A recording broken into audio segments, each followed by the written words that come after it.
Yeah.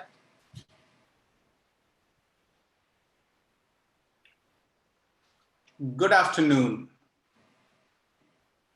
My name is Shyam Morapudi. I'm one of the members from the Southern Asia Seventh-day Adventist Church. I would like to welcome all of you on YouTube for this session where we are going to learn about education and homeschooling.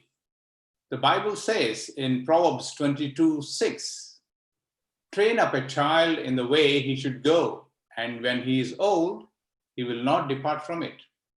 Verse 15 of the same chapter, Proverbs 22, says, foolishness is bound in the heart of a child, but the rod of correction shall drive it far from him. And we all know Mrs. White says about the book of education, in the book of education, our ideas of education take too narrow and too low a range. There is need of a broader scope, a higher aim. True education means more than the pursuit of a certain course of study. It means more than a preparation for the life that is now is.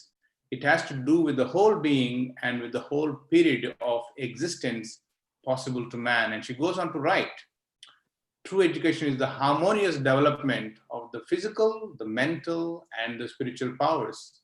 It prepares the student for the joy of service in this world and for the higher joy of wider service in the world to come. Albert Einstein has written, education is what remains after one has forgotten everything that he has learned at school. This afternoon, I would like to welcome each one of you for this session where we have the high school teachers, retired school teachers, Adventist education coordinator, homeschooling coordinator, and we have a school homeschooling parent, and we are going to learn everything about education from the perspective of the Adventist education. I would like to pray, and I would like to give the time over to Sister Amanda. Let us pray. Gracious Father who art in heaven, we thank you for yet another week and a bright day that you've given to us. At this time, as we have gathered together to learn more about education and how we need to bring up our children in the spiritual way and in the way that Samuel, Jesus, Joseph, and all these people from the Bible, how they have been brought up. May we learn from these expert panel members, and may this time of togetherness be of benefit for each one of us so that we can learn something today. May we make changes in our life so that we'll be able to better serve our children and our children in the church too. Forgive all our sins and shortcomings. In Jesus' name I pray. Amen. Amen. Thank you. Welcome. Thank you, Elder Shyam, for the introduction. And I would also like to welcome everyone, and especially to our panel today. As Elder Shyam mentioned, that we have professional teachers here, and obviously we have parents as well. And what we going to do at this moment in time is just to briefly introduce our panel, and we'll start with Angela. If you just let us know who you are, what your current or previous experience is, and just give us a brief detail, please. Okay. Is it okay if I share my screen now, or shall I just talk first?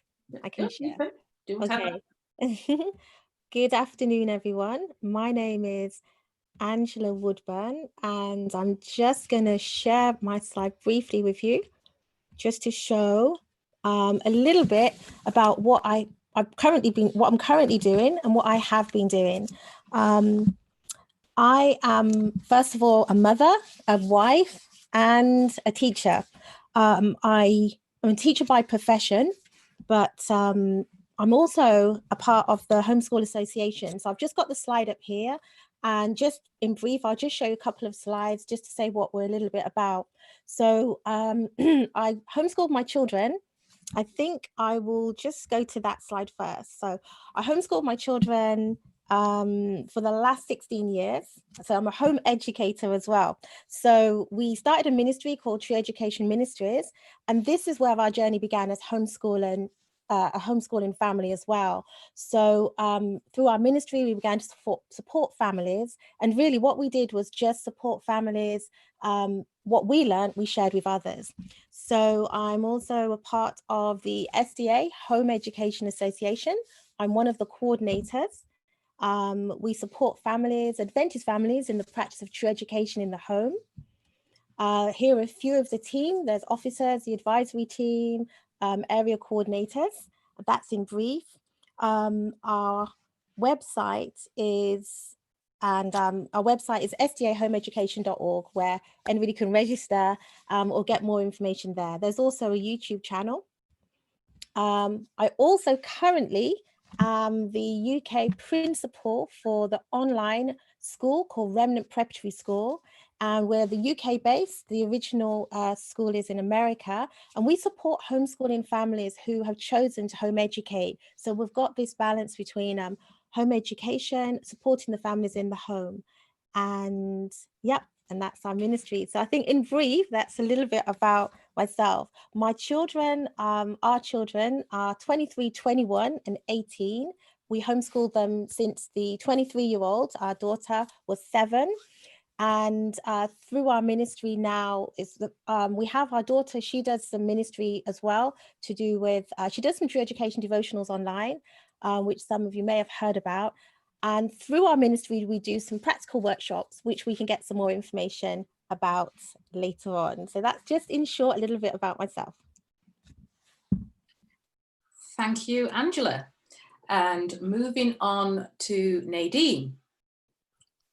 Okay, well, that was nice and detailed. Mine isn't quite so elaborate. My name is Nadine Wright, and I'm a secondary school teacher. I teach languages, that's my specialism, French, Spanish and German. In my most recent role, I've also just moved on to English as well. My degree was French and English. And I've just got a new job, which I'll start in September at a new secondary school, where I'll be teaching languages as well as English. Thank you. And over to Neil.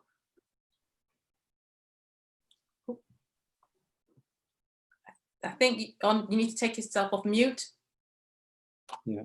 Okay, good afternoon, everyone. My name is Neil Lawrence. I'm an Adventist teacher. I live in Mid Wales and I'm a part of the Newtown Church Company.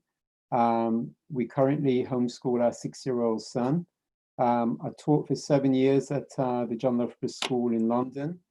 And I also worked for a number of years with the BUC Education Department, mainly helping them in the area of homeschooling. And I wrote a homeschooling handbook for them, which is currently available on the BUC Education Department website. I helped to start the Seventh-day Adventist Homeschooling Association, which Angela mentioned, and I'm currently working with that association in an advisory capacity. I'm also currently working with I'm a part of the NEC education team, and we've been doing promotions of Adventist education around the NEC areas. Currently, I'm also running an Adventist education teacher training program for Adventist parents, teachers who want to understand more about how to practice true education in an Adventist context. And I'm also working on a Christian education program called the Purpose of Life Portfolio, which can be used for homeschooling families, as well as in other settings. And I will share a little bit more about the teacher training program and the portfolio at the end. Okay, thank you very much. Okay, and last but not least, we have Leroy. Okay, as you see, my name's come up as Brenda Taylor, but it's Leroy Taylor on the screen. I'm not half as busy as these guys because I'm now retired. I've worked solely in the state school system for over 30 years. 15 of those years was as a head teacher in primary education. Seen a lot of changes during education.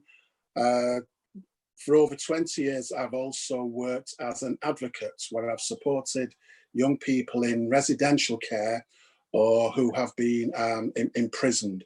I've just recently retired from doing that work as well. Okay, thank you very much, all the panelists, for your introductions. And as Elder Shyam said, my name is Amanda. I'm Amanda Questel-Lewis, and I'm currently the Family Ministries leader for Manchester South. I am not a teacher, but I am a parent, and my children have gone past their school days now and beyond. In fact, tell a lie, I have one that is the youngest that is just finishing off really at university, but the others have gone through. So in talking about education, it seems to be a hotly debated subject recently. Well, I won't say recently, for the past year or so, and for, well, I think previous years as well.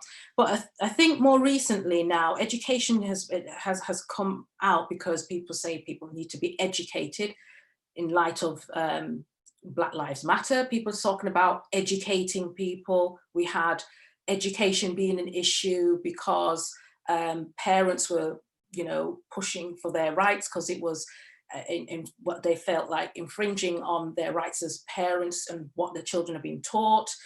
And now, you know, we come to a stage at this current time where parents really have been placed in a position, if they didn't want to ever homeschool, to homeschool their children. So there's been such a bit of a broad range in terms of issues, from parents' point of view, from what is expected from teachers to do. It's had an impact, and I guess from your stances as teachers, you're recognizing sort of the differences that's happened over the years in terms of education. But I just want to ask, first of all, before we get into any of the questions, what influenced you to be a teacher? If anybody wants to, and I'm just throwing that one out there, if anybody wants to answer that one first, what influenced you to be a teacher? From my point of view, I've always, from a very young age, I've worked with young people, with children. I mean, initially, my career, I thought I wanted to be an electrician. But it was no web at the time. I went for a test and I didn't pass it. Mm-hmm. So I thought, let me concentrate on doing my A-levels. I did, got through, and went to teacher training college as it was in those days. So I've always had a passion at church. I've been youth leader for many years as well. So I've always had a passion for working with young people, and you know, and developing the minds of young people, albeit in the state sector where I've been working over the years. Anyone else? Thank you, Leroy. Yeah, kind of similarly to Leroy, I always kind of wanted to be a teacher as well. So after I finished my studies doing French and English at university, I took a year abroad again in France, and then I decided to do my teacher training in Manchester. And yeah, I thought, you know, there's not many Black female kind of teachers out there. When I was growing up at school, I didn't really see many Black teachers, and I really wanted to kind of be that person that children could have as maybe a role model, and also just to teach the subject that I love, which is French, and I love languages, and I thought that passion, I could share that with the children, open up doors and teach them about other cultures and things like that, because obviously in the UK, people are of the mindset that British students don't really need to learn another language, because when they go abroad, people generally speak English. So I kind of wanted to sway that mindset and to evoke a different attitude within the children, make them a bit more passionate about languages. And yeah, when I trained, I noticed some children love it, some don't. But abroad in Dubai, where I last worked last year, the children are very enthusiastic about it. So it's things like that that really make it worthwhile. Okay, thank you. Does anyone else want to comment or? Yes, yeah, I'll comment. I think for myself, I wanted to be a teacher from quite a young age. I think my brothers would have something to say about that because I was always trying to help them or teach them something. But I think a real pivotal moment was when I recognized there was an auntie that I still have, and she had special educational needs. And she went to a special school, but she was and just is the most beautiful person. I really liked her, and she asked me to help her to learn to write and to read, not to write as such, sorry, to read and understand that. So I actually started off at a youngish age helping my auntie to learn to read. And then from then on, I really had a passion for special education in terms of those who people thought couldn't, for whatever reason, be educated or have an education, and it just became a really burning passion. So I actually went into special educational needs in terms of teaching. I worked in London. I did my teacher training there, and I did a degree in education. But there was another pivotal change along with teaching. We had a pastor at our church. Northampton Central is our church. We had a pastor over from Denmark. And when I saw that family, they were like, to me, it was just like opening the book, Adventist Home, and this was the family. And I just thought they were so inspiring. They home educated their children. I'd never heard of it at the time. And that actually went into just that double side of being a teacher, but being a parent teacher as well. So I hope that's not a question that's going to come up later on. I'm overstepping, but that was the introduction to my teaching. But I've had a passion for Adventist education as well. Okay. Right. Thank you very much, Angela. Neil, do you have anything to add? Yes, I would say that my going into teaching was very providential. It actually started when I think back to my father, because my father was a natural teacher.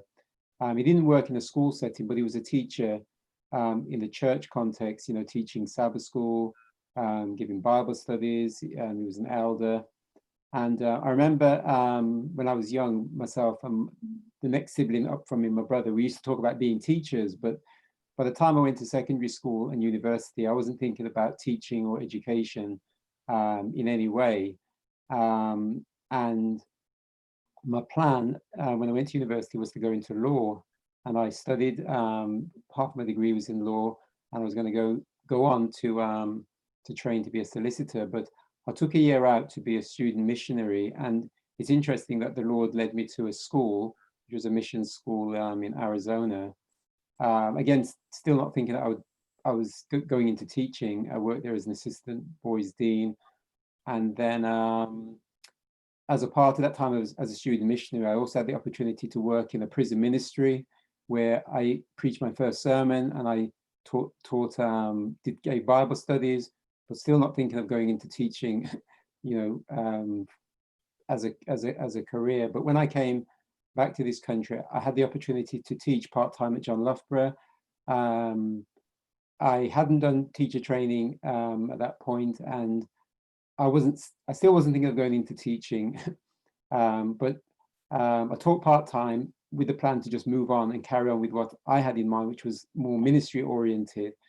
But the opportunity came for me to teach there full-time, and I said, okay, I'll do it for a year.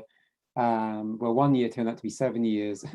And it didn't take long for me to realize this is actually my calling, this is my gift, you know. And you know, it was really clear from there that, you know, this was my purpose, and the Lord took me forward from there. Right. Well, it seems that you've all took different routes, but coming to the same point. It just tells you about how the Lord uses different people in different ways. I'm going to ask one of the first questions. And I'm going to ask you, Angela, and obviously others, you can chip in if you wish and contribute. Can you state in 3 points the major differences between state education and homeschooling?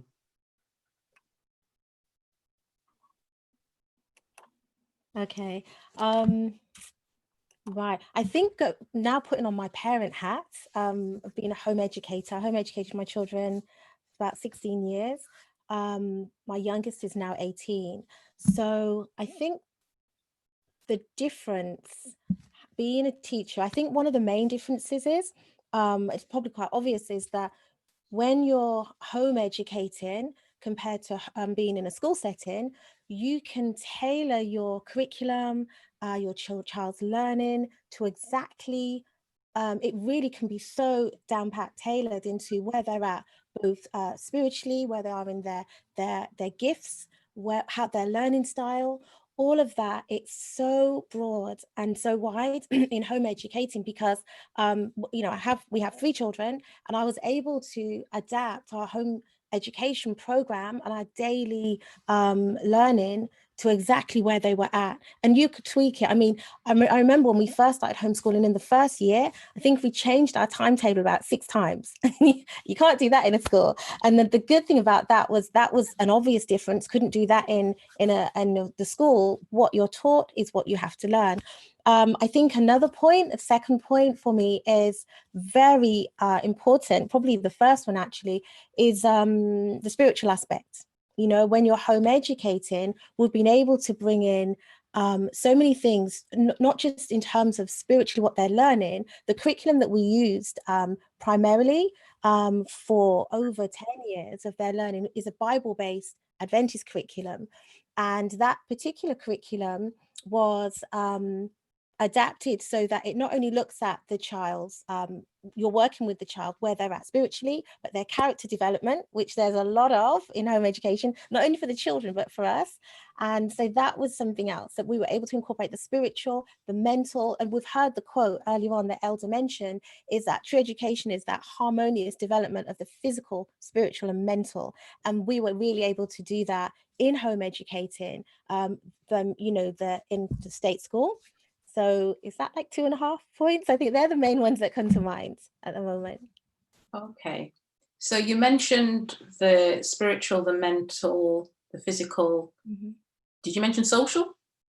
No, but you will be amazed because if you've met my children, especially my oldest daughter, you would realize that home education socially, if anything, it's really helped them, all of them, to not just speak to, I think there's a thing with children it can be a problem in mainstream, that children will only, or young people only speak to people their age. But we found that with our children and some others, that socially, they're actually very sociable because they're not just speaking to children at their level, they're able to address and work with those younger than them and speak to adults as well. And I think that's just been evident. So it wasn't something that we had a major issue with. We, you know, families, associations, that really helps, all different ages. Also the church activities, Sabbath School, Adventurous Pathfinders, all of that is something that comes together. So you're not just homeschooling them away from everything and they're not interacting with anyone.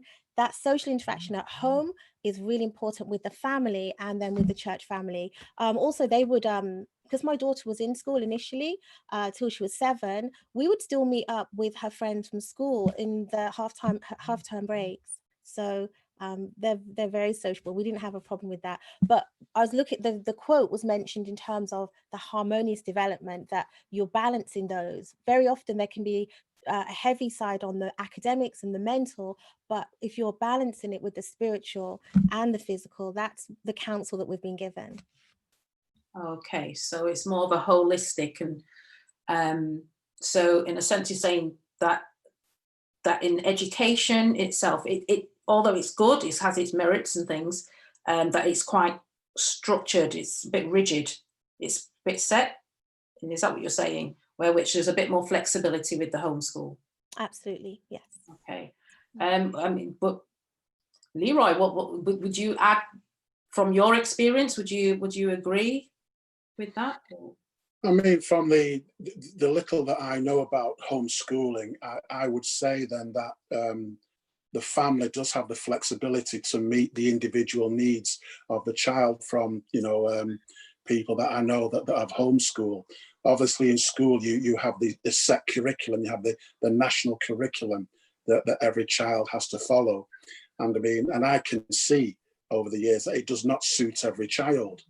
You will see children having different strengths in different areas. So looking at homeschooling, you know, I can see there the importance and the value of meeting the child at their point of need and developing those skills, but not forgetting all the other skills that a child will need to survive in this world at this time. Okay. Any other points? Anybody wants to add anything? Yes, if I could just add to on the point of socialization, Angela shared their experience, and I want to say that contrary to what a lot of people believe, homeschooling is actually a more natural and in many respects a superior context for socialization. It's biblical in the sense that if you think of from the time of the patriarchs to Israel, education was centered in the home, in the family, and children would learn to socialize within this context. Modern state schools, you know, with the narrow age segregation, is not a natural way of socializing. And if you think of how we, you know, what life is like, you know, as we get older as adults, we work naturally, you know, with people of different age groups. Yes, when we go to work, there's people older than us, younger than us.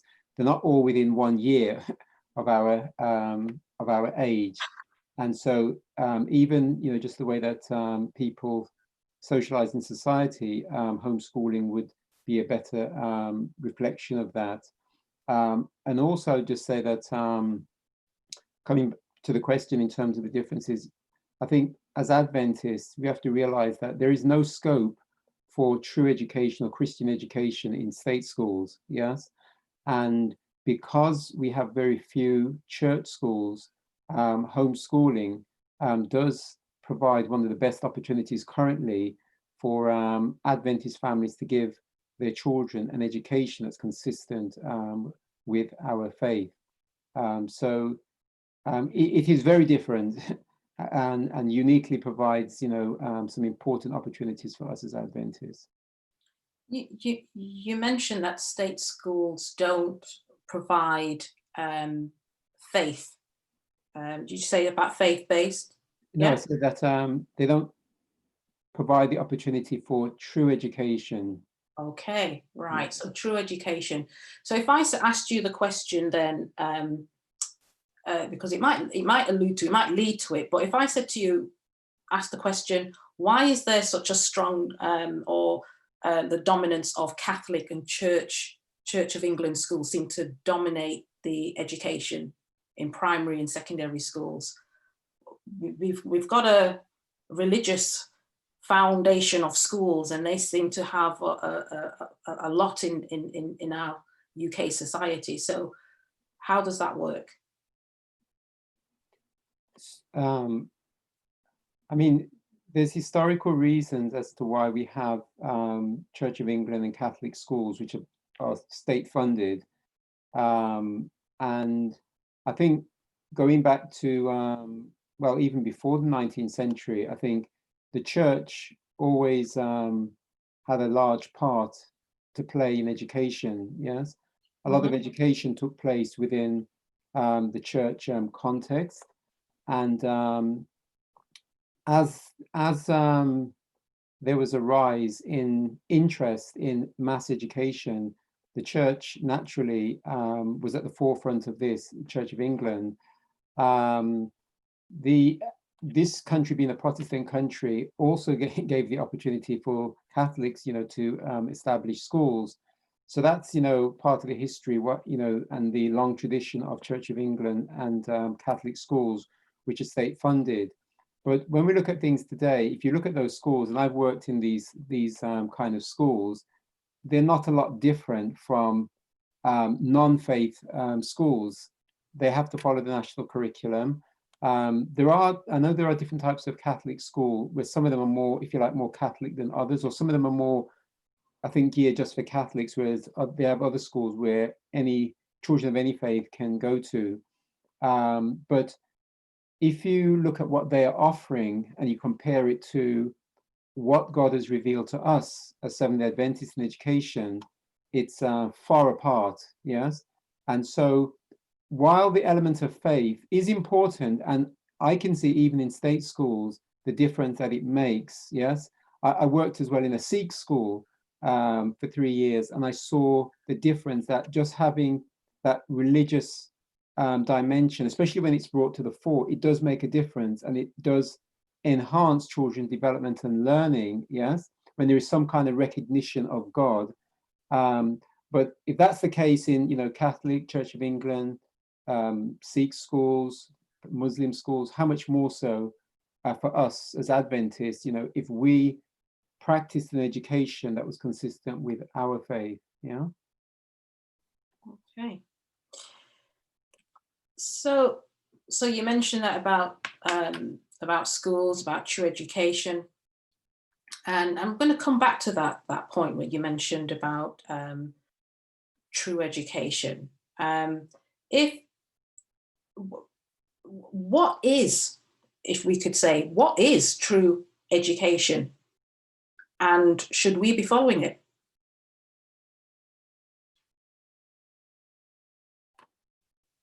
So I invite Angela to respond. Angela, if you want to answer that. I'll start and then you can finish it. Yeah. Interestingly enough, as I mentioned earlier, we called our ministry True Education Ministries, and we primarily called it that because we believe that there is a false educational system. There is the Hebrew method, which is the Bible, God's method, and how he intended his people to be taught, the children of Israel. And there's many lessons about that throughout the book Education, and my other favorite book, Fundamentals on Christian Education. And so we find that there is a false system of education where it's taken away from the parents in terms of the responsibility. And that, I mean, if we look back at Israel, just at Israel's history, you know, we had again the scripture earlier on in the quotes that spoke about parents being the first teachers, and not only being the first teachers, but teach them in the way of the Lord. So in short, I think that, you know, we as we've learned, and we look at our council as well, that education should be, the true education should be a knowledge of God. And if that's the foundation, whether in our home schools or our schools, then that's one aspect of looking at it. And the false education would be an education without a knowledge of God. That's probably one way. It's a big subject, but that's from our understanding. So we called our ministry True Education Ministries so that we could share with parents the understanding that we had learned in terms of the counsel we'd been given. And we not only tried to learn it, but we wanted to put it into practice with our families. And we started with our families, and just to stay with God's understanding and his leading of what true education is. Okay, all right. Thinking about obviously the curriculum, I'm going to put this one out there. It says, do you think we should consider establishing schools that follow a curriculum based on biblical principles, or as an alternative to the national curriculum?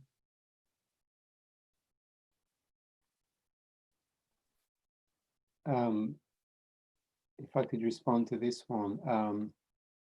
Yes, certainly as Adventists, and really just to follow on from what Angela said about true education, our education needs to be based on biblical principles. And while the Bible is not an exhaustive textbook on education, we do believe that the Bible has principles that apply to all aspects of life, including education. And in fact, the teacher training program that I spoke about earlier that I'm currently running, I'm establishing all the essential areas of education from the Bible. And it's really quite something. I've learned so much myself to realize what God has given us in the Bible in terms of educational principles, you know, to understand the work of the teacher, for example, to understand teaching and learning methodology.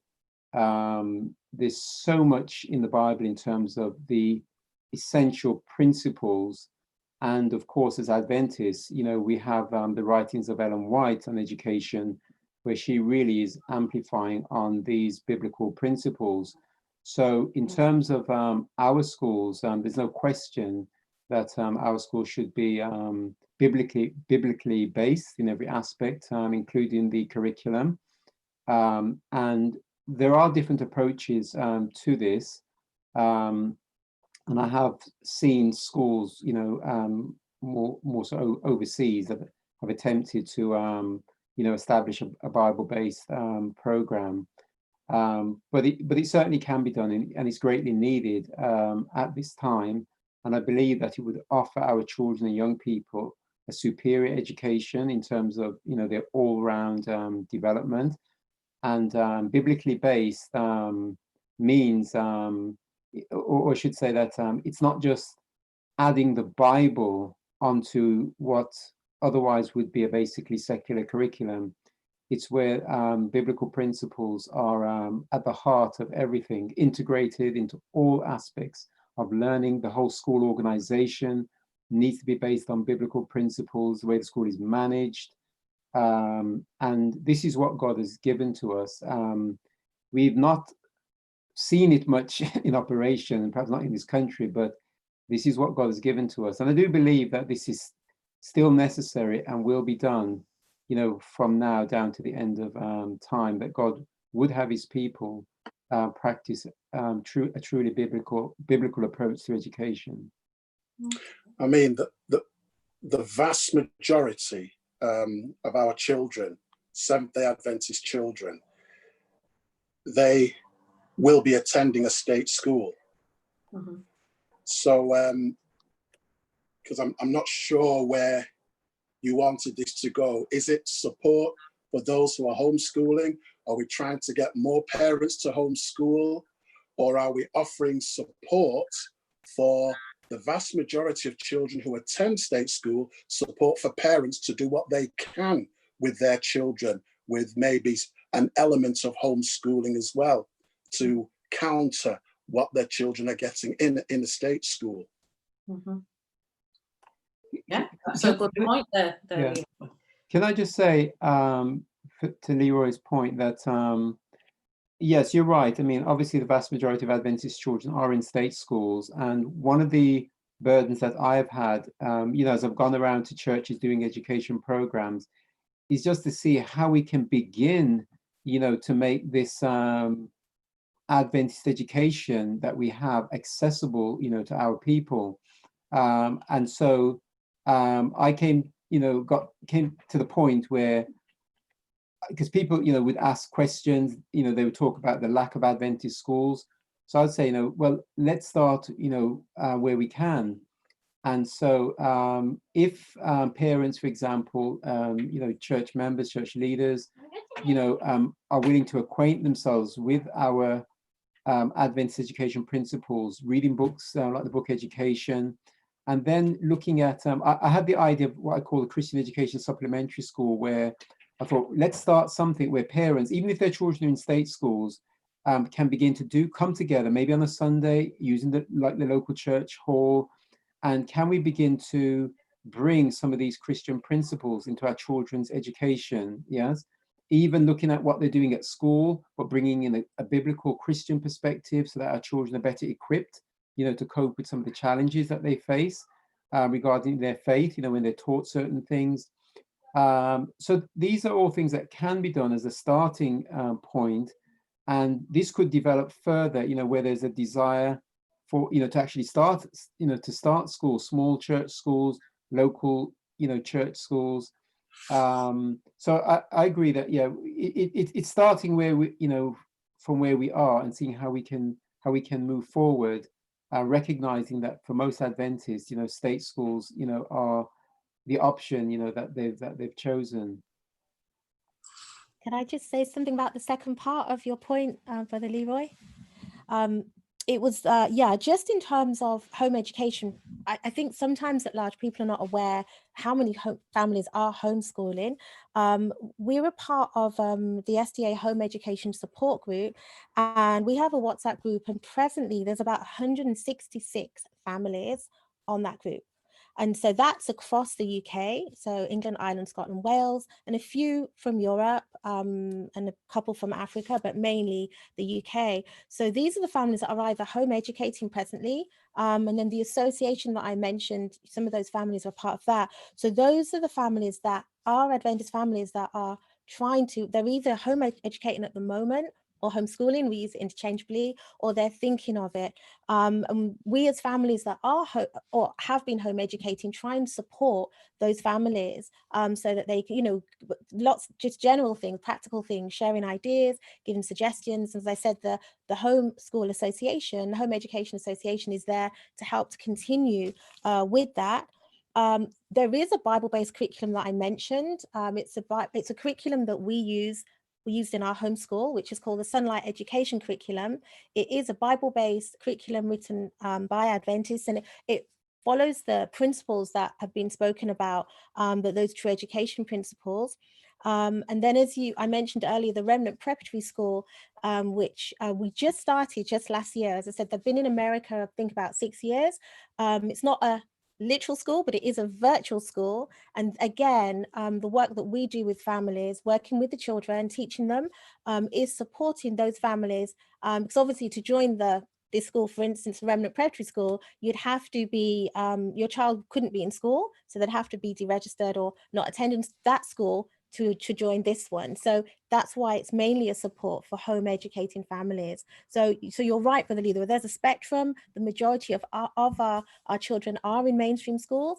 During this lockdown, as we've just seen, everybody's had to homeschool, you know, that's been an opportunity. So we've had opportunity through our ministry, True Education Ministries, in doing weekly workshops, and through the Homeschool Association, Home Education Association, we've been able to work with families and support families, which has been a privilege. It's been a wonderful privilege working with families to see how they can set schedules, how they can work with their children while they're at home. So everybody's had to homeschool during this lockdown, you know, which has been, I think, an eye-opener for many families, because they've realized, actually, I can do this despite some of the challenges, and they've been able to spend time with their children as well. So I can't account for every success, but definitely we've tried to be there to support families, but largely there's been a good, you know, good feedback. Okay. Well, thank you for your contribution, your comments there. I'm just going to ask a slightly different question. And this is more about education in terms of where it is now. So Nadine, you're saying that you've been in education for the past 4 years? Yes. Yeah. And we'll go right up to the other end where Leroy, it's what, 30 odd years? Yeah, 30 odd years. Okay. Now, over that period of time, obviously, I'm sure education has changed. In your opinion, how much has it changed from you? From what you're seeing now, Nadine, from education, how do you see it from your perspective? I'd say that current education reflects kind of, in a way, modern trends that are going on with the current legislation. So, for example, when I was at school as a student, as a pupil, there was just kind of a basic education in terms of the subjects, maths, English, science, as well as a range of other subjects. Whereas now, I feel as if it's become essential to teach other topics as well, which are influencing the modern day world at the moment. And this has impacted greatly on the students as well. So, for example, teaching about Black Lives Matter or homosexuality, this has kind of changed the way that people think as well. So students are asking more questions about these topics. They're generally a bit more curious about things that I wasn't so curious about, and things that take precedence now are just things that weren't as important when I started my own school education. But in terms of the 4 years that I've been teaching, not much has changed really. It's just kind of, I think I'm part of the new system where everything is kind of modern, and I'm part of the new national curriculum. GCSEs have changed as well, from the lettering to the numbering.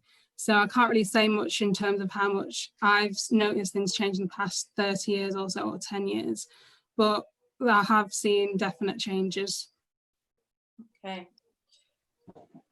Yeah, over the years, there's been numerous changes, but schools will reflect what's going on in society, as Nadine has said. So you have all these things about the Black Awareness Week, Black Lives Matter, all of those things. A big thing that's coming into schools now is this issue of mindfulness, in terms of children being aware of themselves, of their inner selves, you know, and that kind of thing, you know, which I find is not spiritually based. The change in the national curriculum now, where at year 6, they will be looking at evolution, which was only at secondary school at one time, but since I think it was 2014, when the new national curriculum came in at year 6, you know, they're studying evolution. So, which I know, is it called I think it was the Humanist Society, one of the organizations that was lobbying quite heavily, you know, that a creationist point of view should not be taught in school as fact, but it should be now evolution. So these are some of the issues that our children, you know, are having to face. You know, you could go on to look at the kind of books that they have to study when they're doing English. You know, all the Harry Potter books, you know, which go totally against, you know, with all the spiritualist aspects, you know, which go against, you know, what we believe as Adventists. So there have been numerous changes, but I would say that schools reflect what's going on in society, because if there's an issue, the government of the day want the schools to tackle it with children at a very young age. And I think some of the times, some of the things maybe have not been quite appropriate, that have been brought into schools for children to be looking at particular times. Okay, that sort of relates to one of the questions that has come up from the chat, where someone has said, and what do you think about the things that they teach that are very different from the Bible teaching, like stories of tales and lies that teach things about spiritualism and that animals have feelings? So things have changed over the years in terms of what they're taught, and it asks the question then of when you know, and especially with the fact that there is quite a few, we have quite a few Adventist teachers.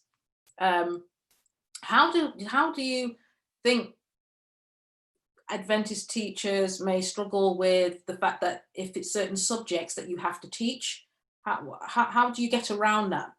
How do, if it goes against the grain, do we just teach it and that's it? Or do we go, right, how do I work around teaching a subject matter that really I don't really believe in, or it goes against my beliefs and values? I mean, the way I've worked in the schools, the head teacher and teachers have known where I stand, and I would always say when I'm teaching it, I always teach from the point of view of this is what some people believe, and I let my students know that I don't necessarily ascribe to that point of view, but it's something that I'm having to be teaching. So I know, as I said, teachers, Adventist teachers in state schools, these are the issues that are being brought up, but more so, it's what our children are learning and their minds are developing at this crucial stage.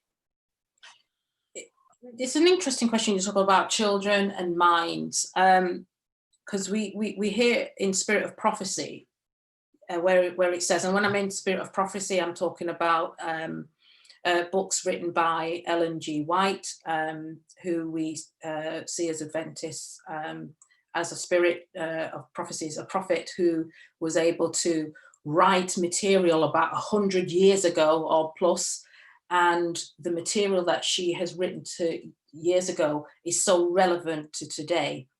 And one thing that she had written, I think it's either in Child Guidance or Adventist Home, where she talks about educating your children at home until the age of 7? Is that something that, you know, in the case that is, you know, that if this is something that is advised, why is it that, would we advise it today, or would we think, okay, that was then?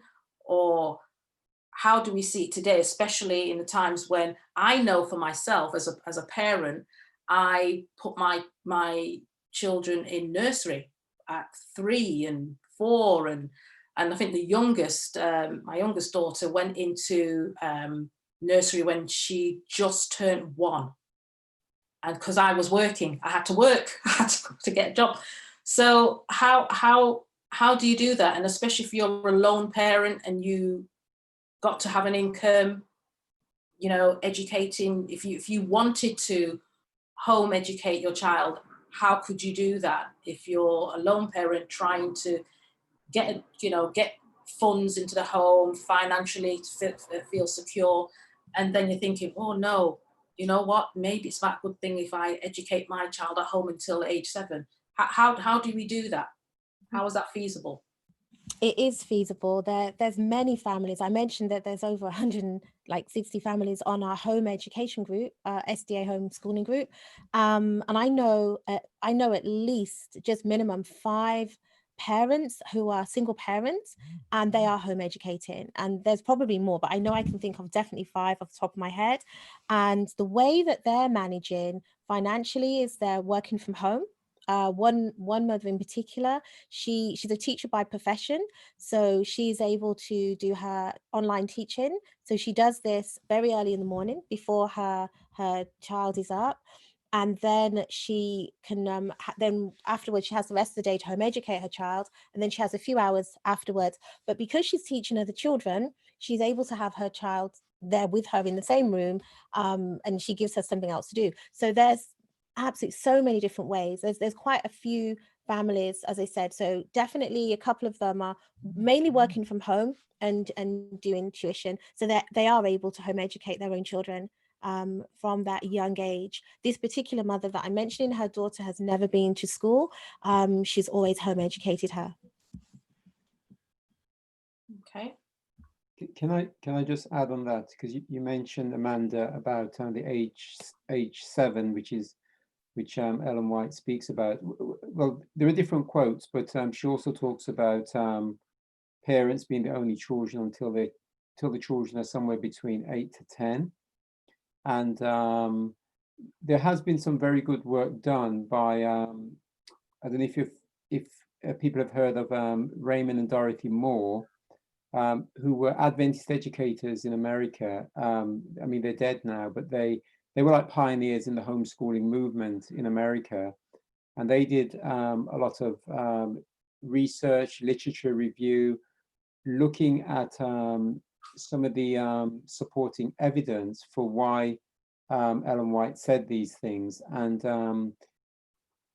their findings reveal, that in different areas, on the social side, the academic side, children do better with a later start into formal schooling.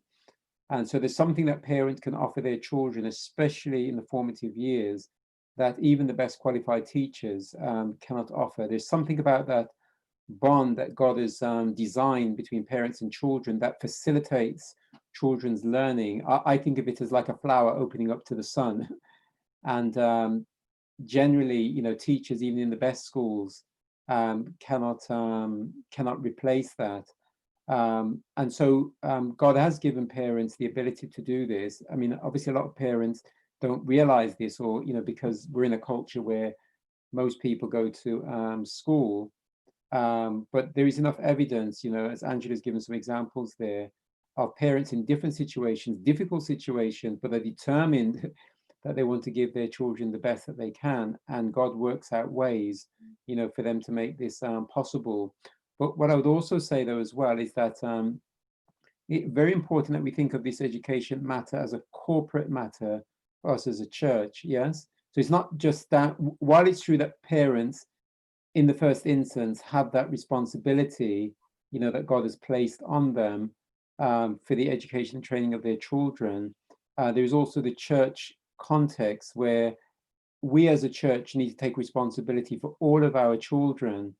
And this is where there's a place for church schools where, you know, parents, you know, who for different reasons might not be able to be at the forefront of their children's education, but the church can make provision. And Ellen White, I mean, she's very clear on this, you know, writings, you know, very strong in some respects about the church taking its responsibility for the education of children.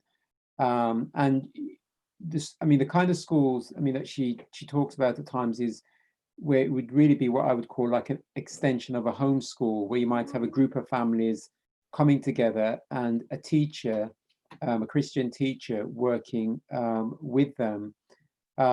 So this aspect is very important, yes, because there are always going to be families that, for whatever reason, they're just not able to, or not willing in some cases, to take on that responsibility. Is there nothing to be done for the children? And the church can make provision. And there's different models, different approaches that can be taken where the needed help and support can be given. I think this is very important, and there's a very urgent need for this at this time. Okay, thank you, Neil. Just going to ask a question on the curriculum. You see, you said the curriculum is supposed to be sort of providing for the children then for their future and the future challenges. I mean, from your point of view, I'll ask this to Nadine. Nadine, do you think this current curriculum that children have now, do you think it sets them up? Because you mentioned at the beginning that you've come into education and teaching because you feel like you've got something to give, and there's something important, especially with languages, maybe because, you know, we're all crossing over, going to different countries, and how important languages are. Do you think the curriculum actually sets them up for challenges in life, what we have now? It's definitely quite an interesting question, because as a teacher, all that we seem to care about, well, not all that, but principally it's about their scores and how well they're doing in your subject, because you are competing with other subjects and you're competing with schools, and it's all about league tables and making sure that we're hitting those targets so that we can keep our records clean and look good within the press and the media. And I think that we do kind of lose a lot of what should be focused on, which is preparing children for challenges later on in life. We lose a lot of the practical subjects, such as, you know, mortgages and helping people to find their feet in the world, looking at other practical things, such as getting a job. These aren't really things that we focus on. We generally just care more about their scores. So I don't really feel as if the current curriculum does actually set people up later on in life. For example, I know quite a few people at the moment who are they've got really good scores and things like that. Their education is good, university is good, but it's just later on, school hasn't prepared people for other challenges, which, you know, we need that in a way. I mean, you do learn as you go along as an adult, but I do feel like we do miss that element in the way. And also, obviously, the teacher to student ratio, we've got one teacher with 30 students in a class on average. You don't really get that chance to really differentiate properly and to really cater the needs of the child. What you're doing is you're just kind of spreading it across a range, and you're hoping to find a medium, and those who are in the middle, they kind of get missed out. So yeah, I think we definitely do miss meeting some of the children's needs. Okay, you've mentioned a few points there. The large classes, not meeting the challenges, and scores and things that you do. And coming from a primary teacher, Leroy, looking at these number of tests that children have to do, is that helpful when they're doing them is it year 1, year 3, year 5, and how does that help them? There's ongoing debate about that. Some would want to abolish these tests, particularly the ones at year 2. They were talking about the early years assessments when children are 3 and 4 as they enter school. But it depends on our mindset, because to be realistic, as a parent, when you are choosing a school for your child, one of the first things you look at are the test results, because test results from a parent's point of view are an indicator of how successful or how good the teaching is that's in that school is, which may not necessarily be the case. And I feel in all of that, particularly children with special educational needs, they could be missing out as well, whatever the spectrum or whatever the range of their learning difficulties are. So I think this is another dimension to the to the discussion that we need to look at as well, because there will be children with a range of learning difficulties who may be missing out, or maybe parents who maybe want to homeschool children with learning difficulties, but may be at a loss at the best way to do that because of the difficulties that these children exhibit. That is a good point. So, well, coming from my profession, because I worked in CAMHS and social worker by profession.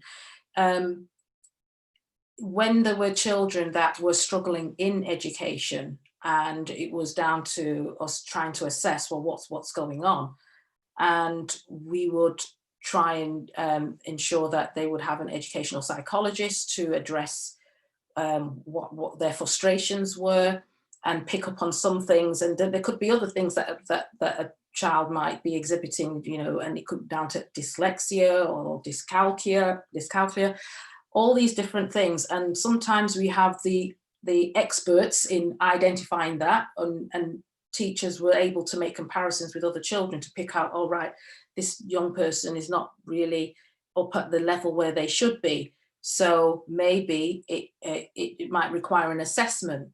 In a homeschooling setting, how is that identified if a parent is teaching and they're getting their heads round teaching, and then they're not, possibly, I don't know, I'm only putting it out there. How are they able to even identify where there might be a need if your child might be a bit behind in others academically? How do they measure this? If anyone could answer that question. Okay, I was going to answer a little bit of some of it before, but it's sorry, it's gone now. I think some of the families that we've come across recently, their children have been in school, so they have been assessed in terms of their special educational needs, whether it's dyslexia or some around the autistic, within the autistic umbrella, in terms of Asperger's or different things. So sometimes sorry, yeah, getting a bit of feedback. Okay, is that better? Yeah. Yeah, I think I might have turned the mic up a little bit too much. Yeah, so some of the families that we've even been meeting within the last few weeks and months, they have actually wanted to home educate their children because they have some kind of special educational needs.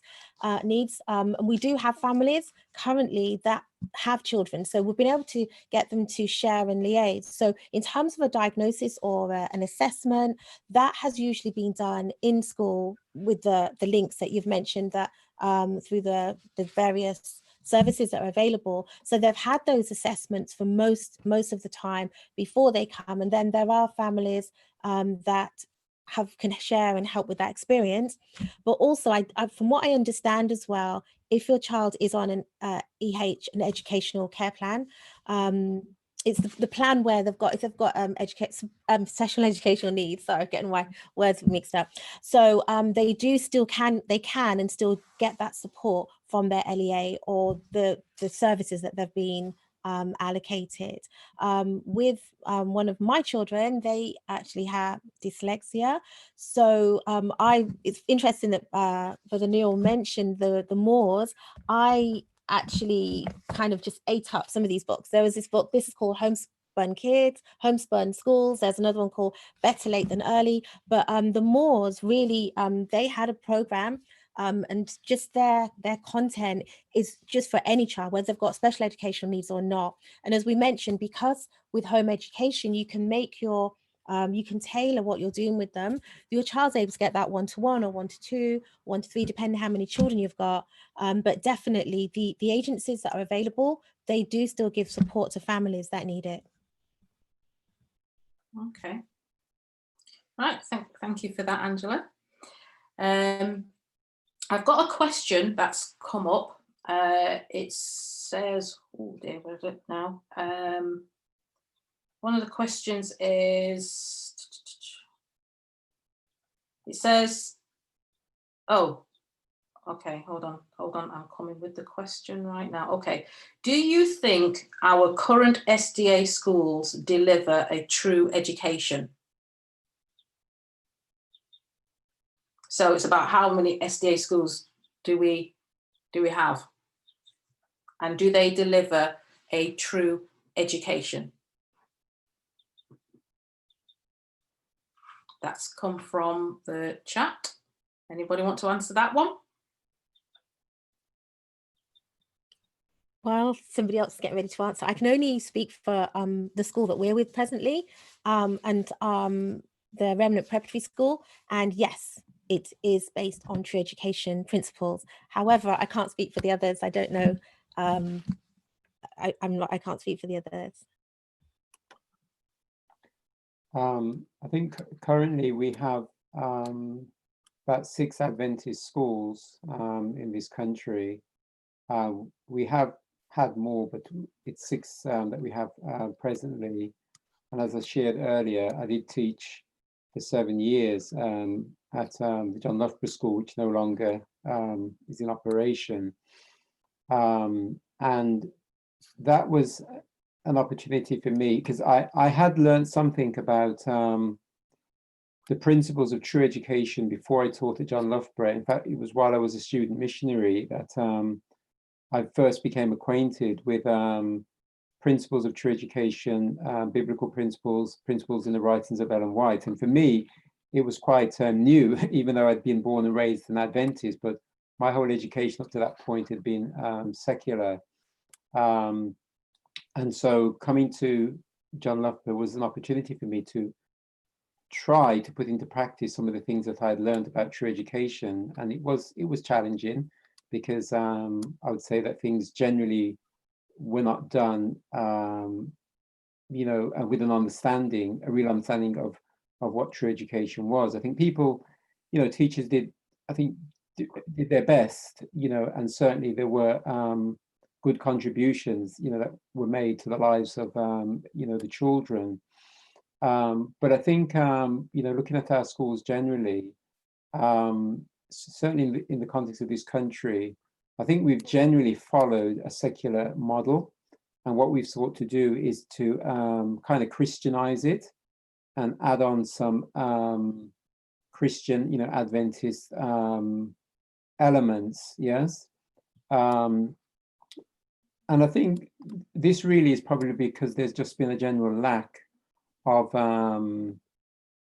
if I could say, educating our people about what we have been given in education, yes. Perhaps in some countries, in parts of America, education is more a part of the Adventist culture.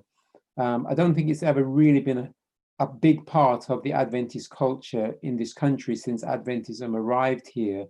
Though education, you know, was taking place, you know, fairly early on, you know, when Adventism was established here, but it never really became, if you like, the norm for the majority of Adventists, from what I understand. So there is that lack of understanding. There's not been any training, for example, in terms of training teachers, you know,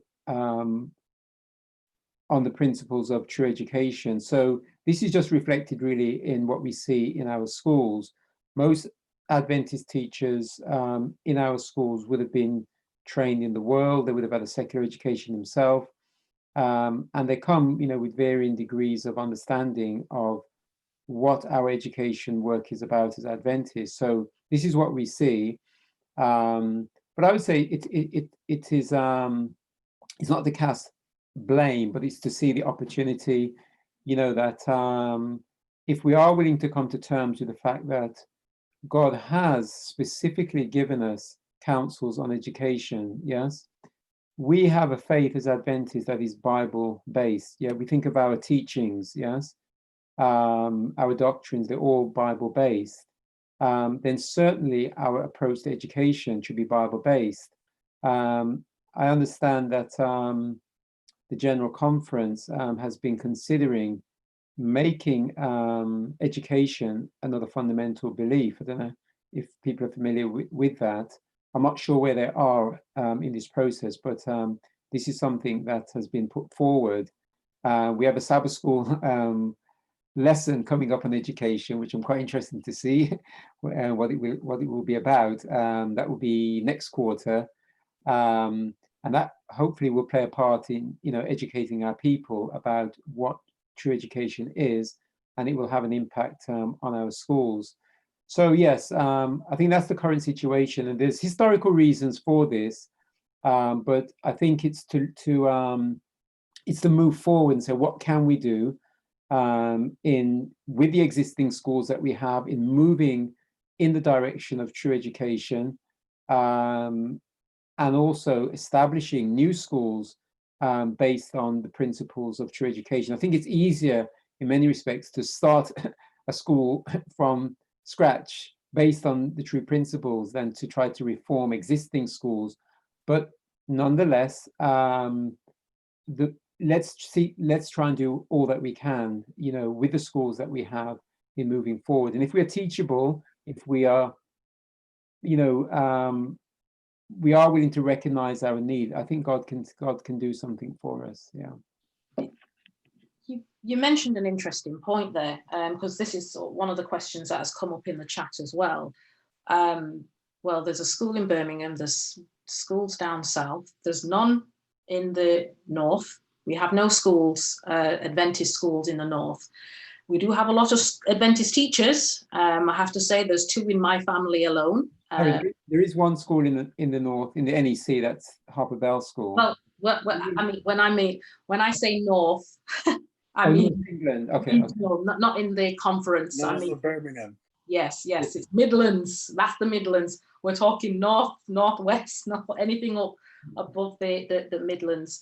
Yeah. So as I said, there are a few teachers in Manchester alone, never mind everywhere else, and you know, there is the question that's asked, with the number of Adventist teachers, why haven't we had a school yet? And in light of what you're saying, if there is a school established, let's say if all the teachers put their heads together and said, you know what, let's get a school going. This is the time, this is the thing that we need to do. On what's the basis that this school would need to be established? Because I'm assuming it would probably end up being more of a, if it's a faith school, a privately run school, then it's got to be looked at how it's going to be funded, how it's going to be supported, because you're not going to get government funds, because if you go down the route of government funds, then they have an influence on what's being taught.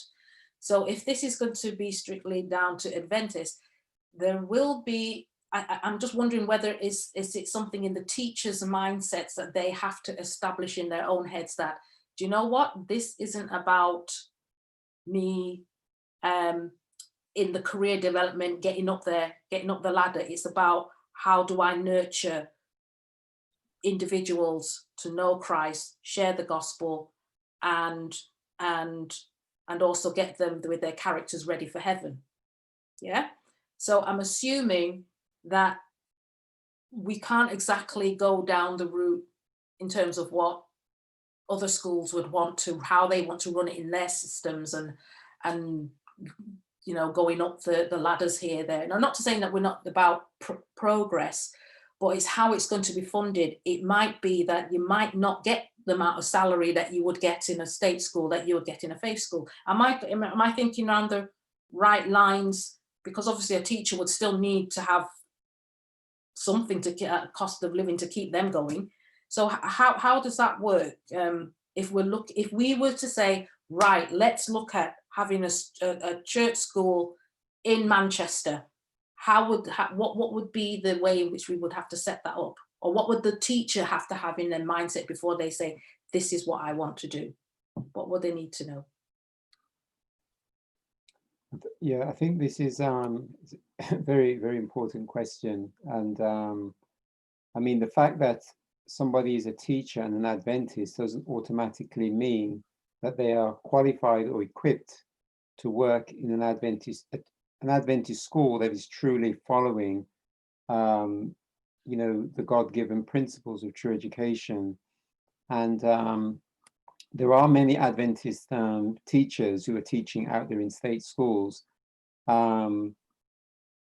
But like I said, that doesn't automatically qualify them. You know, teachers would have to be willing to to unlearn even, you know, much of what they've learned, you know, to change their whole approach, their practice. They'd have to be willing to learn a different way, you know, a different approach to education. For some, that might be very difficult to do. You realize that in this, some may even realize that they're not called to teach, because I believe that teaching in the first instance is a gift of the Holy Spirit, and that carries over. That's not just teaching in the immediate church context, but even in a church school, because that's all a part of the ministry of the church. So I do believe that God gives people the gift of teaching to teach children and young people in the church school context. So that would be one of the things that people have to come to terms with. Have they been called to teach? And if so, and they've been trained in the secular system, they've worked in the secular system, are they willing to unlearn, to be retrained, if you like, to be able to teach in an Adventist school, and to accept a lot of the changes that this would mean, you know, obviously in their approach to teaching, financial implications, maybe workload as well. These things would be very important. And I should say that this is a part of the burden that I've had as to why I started this teacher training program as a personal initiative, because I saw the need. I realized that there were teachers who are in state schools, but don't really want to be there, would prefer to be somewhere where they could, you know, teach children more directly in line with our faith. And I have teachers like that who are on the program. I have others that are interested in joining. And it's a simple attempt to, you know, to teach the principles of true education. The sessions that we've had, people have found them very challenging at times, and have realized this is a very different approach. But they've seen, you know, the blessings, you know, of what God has given to us as a people. So I do believe that this can happen, but it would really take teachers who are really open to the leading of the Holy Spirit and are teachable. And I do believe that God can do something with teachers like that. And of course, there may be young people who haven't gone into teaching, but may believe that God is calling them to, and they, you know, there'd be the opportunity for them to maybe have a easier start, if you like, you know, not having to unlearn so much. But either way, you know, it's just our willingness as a people, and God, I believe, can do something with us from whatever our starting point might be. Okay. Can I say a little on that as well? Mhm. Is that okay? Yeah. Yeah. At our school, Remnant Prep, preparatory school, all of our teachers are parents that have home educated their own children. And even for myself, just finding that as we began to homeschool our children, that I had to unlearn a lot of what I had learned in my teacher training, my secular teacher training. I didn't even know there was such a thing as true education. And so we had to, I had to unlearn that in that format, in that setting, because I couldn't just do school at home with my children. So following on from that, within the school, as I said, our teachers are all parent teachers, and they are qualified teachers professionally as well, but they have been able to work with their own children. And for many of them, we've encouraged them to do a teacher training program that is based on the curriculum that we use. The Sunlight curriculum we use, the Bible-based curriculum, has what it's called the 10 Principles of True Education.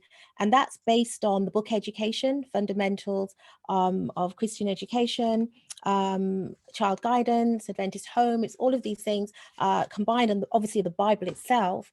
And so they go through these principles as a part of their parent teacher training. As parents, some of them have done this because they've done the curriculum with their children within the school. All of our teachers done that, so they have had to, even as teachers, unlearn some of those principles that may not have been true education led, and that were more Greek to the more Hebrew method and understanding of the biblical aspect of true education.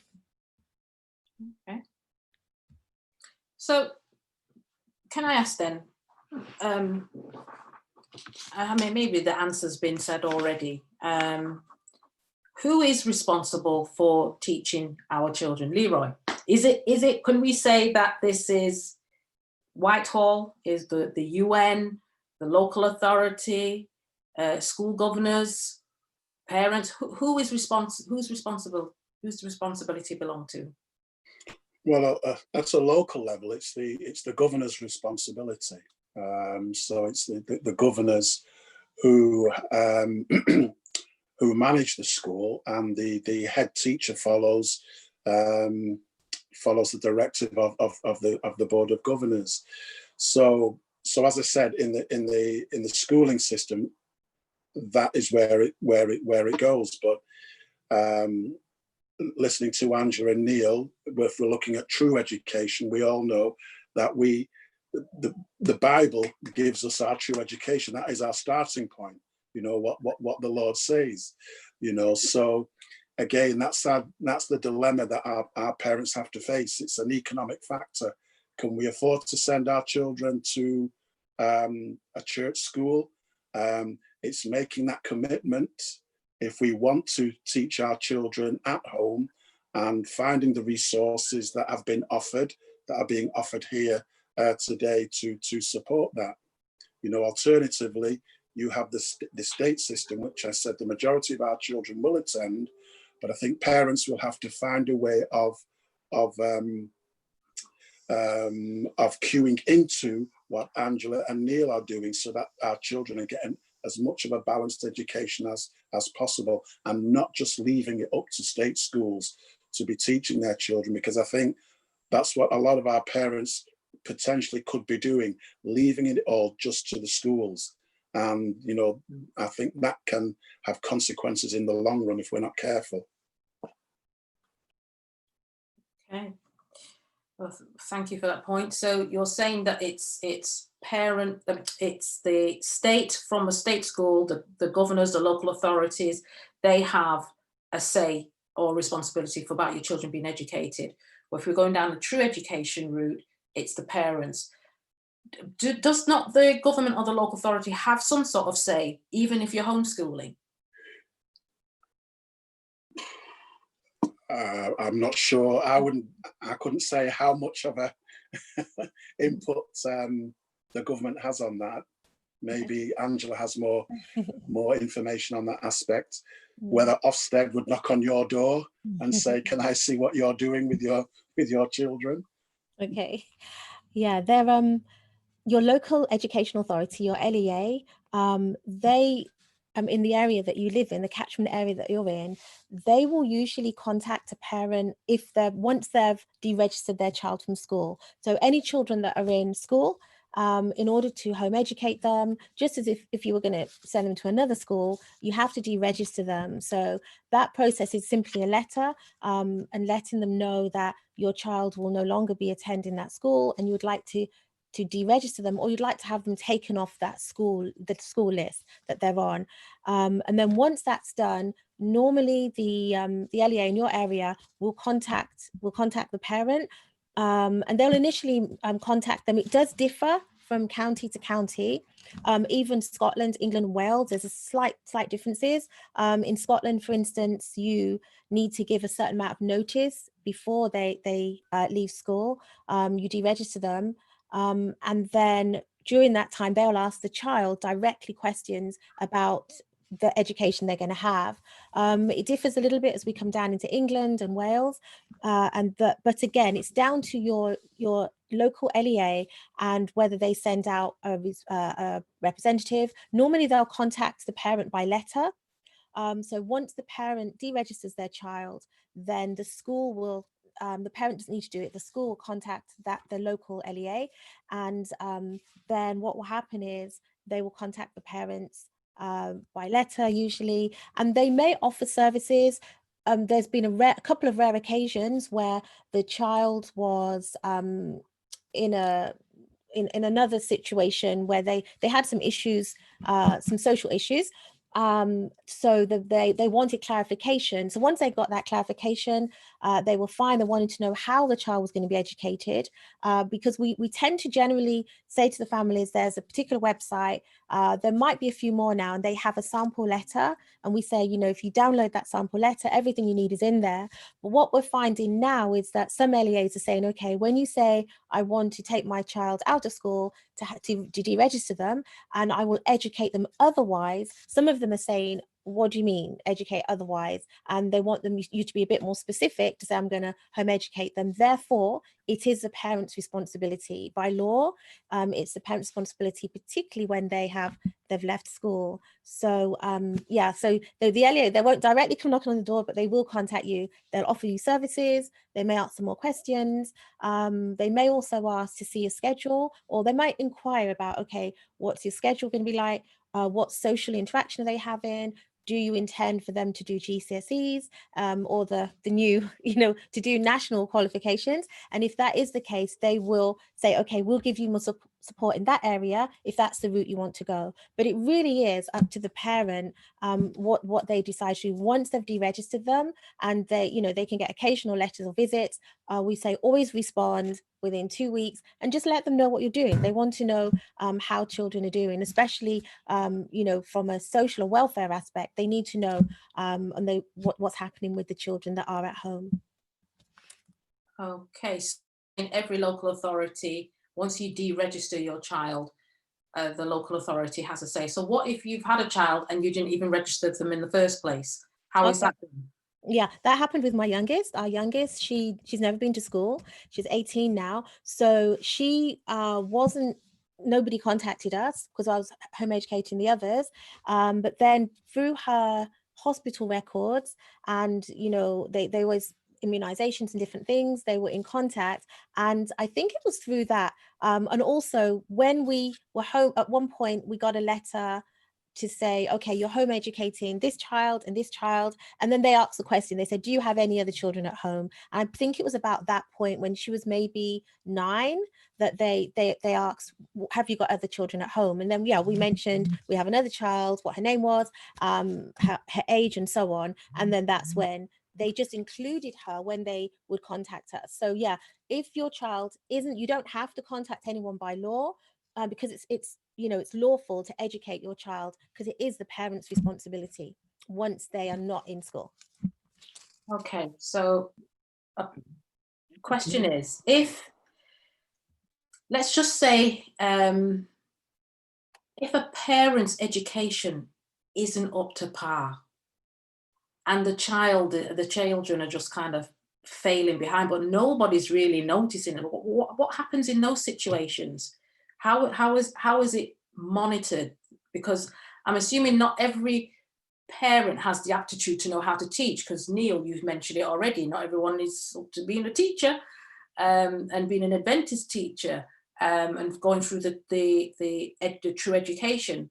But how, if you think, okay, well, you know, I've had enough of school, because some parents have pulled their children out of school because of bullying and other issues that's gone to, right, I'm homeschooling you, just to you know, put a line underneath it, we're educating you at home. But let's just say it isn't up to par, and this child is struggling. How are these things monitored? How are they checked?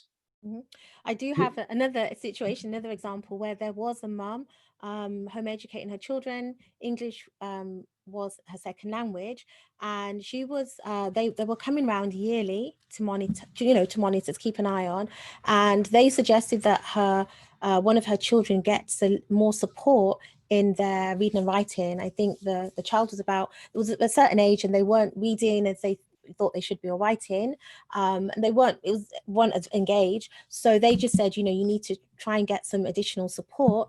And they said, if you don't have anywhere we can get support, we can recommend. So they recommended to her things that she could do to help with that. And in the end, she got an Adventist teacher to help to do some one-on-one tuition to help them with that. So there is support and help available. And the LEA, if they do see that the child isn't doing as well, they will, again, depending on which county, they will definitely suggest that the parent gets more support if they need it. And they will offer that support or give links and guidelines to get them to help get that support. So I'm assuming that there's been some assessments going on in this process to making sure that there's some sort of standardized learning, that they're all making sure that they're all at a certain level for this particular age. Yeah, I'm not sure. Yeah, I'm not sure how standardized it is. It is becoming more common. We're finding that LEAs somewhat differ quite widely, but they're calling on resources from each other. But they generally will see how the child is doing. I think it's changing. Things are changing all the time within education. So I just recently spoke to somebody that was in a borough in London, and the letter that was sent to the parent was quite thorough in terms of, there was quite a lot of questions, like 3 pages. So, the parent really does have to think about what they're doing and have an understanding of where they're going to get their resources and their curriculum before they go into it. But one thing I would definitely say is don't rush into home education. Definitely think about it, pray about it, because it is a big commitment. It's a lot of sacrifice as well. Can I just add that the law states that children should be given an education that's suitable to their age and aptitude, and that's reasonable, yes, and we wouldn't frown on that as Adventists. And the law, as it stands in this country, does give parents quite a bit of latitude, in terms of how they meet that requirement, in giving their children an education suitable to their age and aptitude.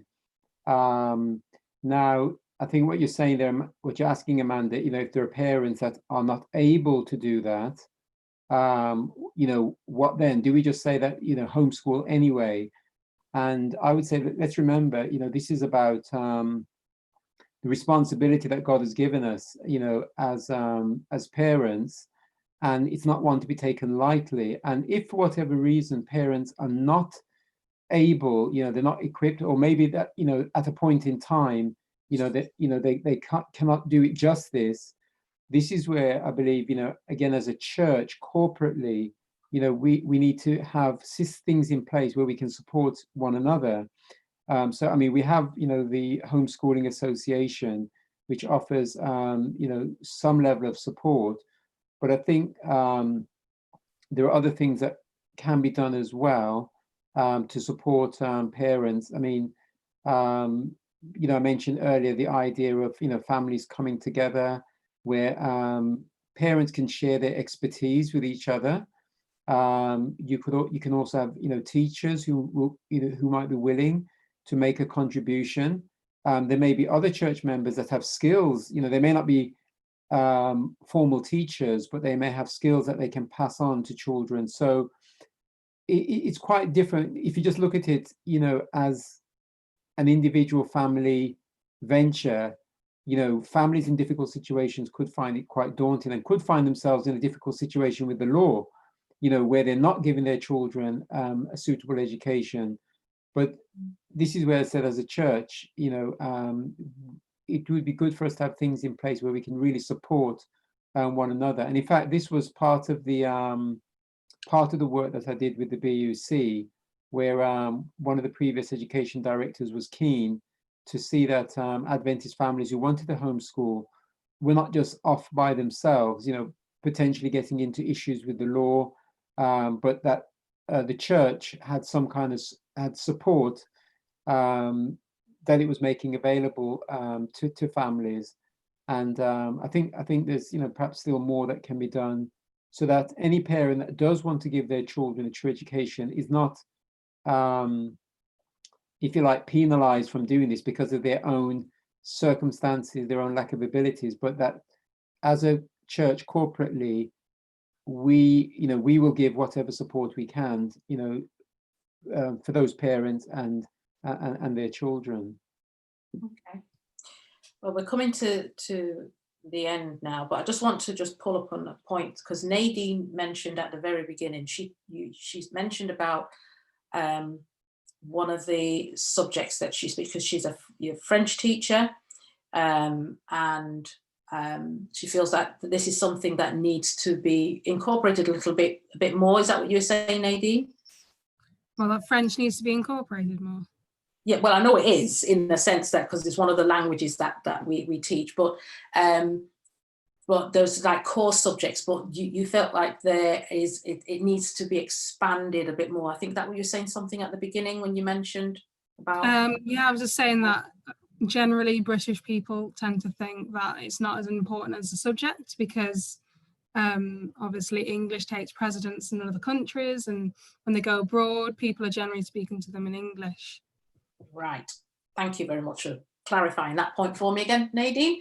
So, in what Nadine has just said, if we're trying to encourage an all-round child in learning a broad spectrum, if I was a homeschooling parent and I don't have a clue about speaking another language, how do we go, if this is something that if one of your children has a interest in languages, how do we go about, if there's not a French teacher or Spanish teacher or something, or someone like that, who's going to be there to influence their teaching? How do we go about, and the other side thing is the accreditation in state schools. The children receive a qualification, they get their GCSEs or they get their A levels and whatever, and then they come out and this is right, I can put this down because I've got a career in this, and I'm looking at wanting to go into this. I want to be an astronaut, I want to be a pilot, I want to be a doctor, or whatever. Will these same aspirations and same opportunities be accredited to a child that is homeschooled in wanting to develop their career? Will these opportunities be there for them? I'll answer the first part of your question. I think it was in two parts there. And you were talking about tuition, and I noticed a question as well about tuition and how that can happen. I know that for ourselves, when amongst us as homeschooling families, we would support each other and pull together with different skills. So, for instance, my children had they had some sewing lessons, and we had a church sister, and she actually did a short course about 10 or 12 weeks where they learned to sew, and they learned the sewing machine, they learned different skills. And we had another homeschooling family, another boy come along with my three, and he did that. So that's where, you know, we have that of supporting one another, and definitely your church brethren that, you know, that can help. Then the other thing, again, if parents want to, and this happens quite a lot, but parents will have somebody to do a one-to-one with their child, whether it's another language, as we mentioned, or it's help with maths or English. If there's an area that they just feel that they want a bit more support, and they know that teacher, that's their strength, that has been done. the young person, the child that wanted some extra support, I actually did some online tuition with a student whose English was their second language. And then I was doing another tuition as well with another child that they're both being home educated, where they wanted some help with their phonics and their English and so on. So within the homeschool area, there is that support, and we've been able to cross over and help one another. But it would probably be ideal if there was some kind of area or avenue where all these are pulled together, because there's so much skills, and as you've mentioned, so many Adventist teachers who are probably willing to help and support with the families, but we probably need to get organized. Okay, thank you. Right, I'm just going to see. Sorry, Amanda, did you want, because you were asking also about qualifications, accreditation? Yeah, about accreditation. If in homeschooling, will that provide them with enough for them to go into the career direction that they want to be, whether it's a doctor or lawyer or pilot or whatever? Yeah, I mean, if you're homeschooling, there's nothing stopping you from doing conventional qualifications like GCSEs and A-levels if you want to go that route, and there are families that do that. There are also, I know there's been one Christian curriculum, not Adventist, which has, where they were offering basically equivalent qualifications to GCSEs and A-levels, and these were recognized up until recently. I think there were some issues with it. This is a program called ACE, Accelerated Christian Education, and children and young people going through that Christian program could use their qualifications, for example, to go to university. Yes, but there are other ways as well. I mean, for example, I spoke earlier about the portfolio that I'm working on, but just the concept of a portfolio where if parents systematically document the learning experiences, if you like, the learning journey of their children over the years, and have evidence documented, such a portfolio could actually be used and be presented to an employer or an education institution, and could be accepted, you know, as giving sufficient evidence of a child's abilities and skills. Yes, and this has been done. And I don't know if Angela, you wanted to say something about Jaleese's experience going through the Sunlight program. And yeah, if you want to just maybe say. Yes, yeah. My eldest, Jaleese, she's 23 now. She went through the Sunlight curriculum that I've mentioned, the Bible-based curriculum, and it's not accredited. And she made that choice with her other siblings when they looked at what it entailed, they looked at what they were covering, and it's very broad and deep. And she just, you know, we as a family, they spoke about it, and we decided that we would continue in that way. What we were able to do with the curriculum was all the work that she did. We have them in folders, it's all dated, and the way the program is done as well, there's small review tests right the way throughout, so that assessment is going on throughout. So what we did at the end of that, we did her CV, and we just added everything that she had done. We looked at what was covered with the particular curriculum that we use as well. We once they've completed a certain amount of work, they can't have an equivalent because it's not accredited, but we can have a comparative to you know, GCSEs or A-level, but it's only comparative in the sense that it's around this level, so people have an idea, you know, the professionals have an idea of what level she's done the work at. So she completed that, and we did her CV and everything, and since then she's worked in a couple of schools, and she's currently doing the teacher training program that Brother Neil is doing. So we're really, really pleased that she's doing that program. But really, my children didn't have any major problems, but we chose to use the curriculum because we saw the benefits, we saw the character development, we saw the mission aspect. So it's so holistic that it wasn't just academics alone, it was the whole package. So it is possible.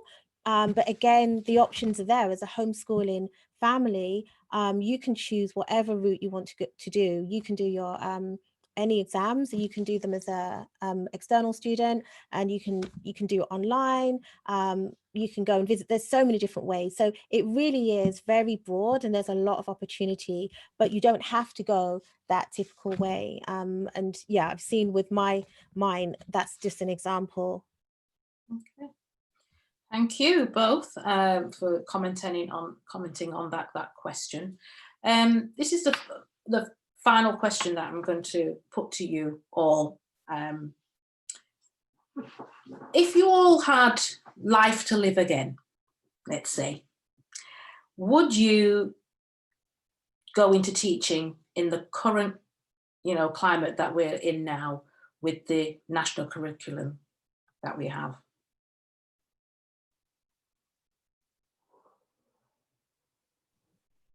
I mean, I just joined recently, so 4 years ago. So I am in the current climate. I joined, at that stage.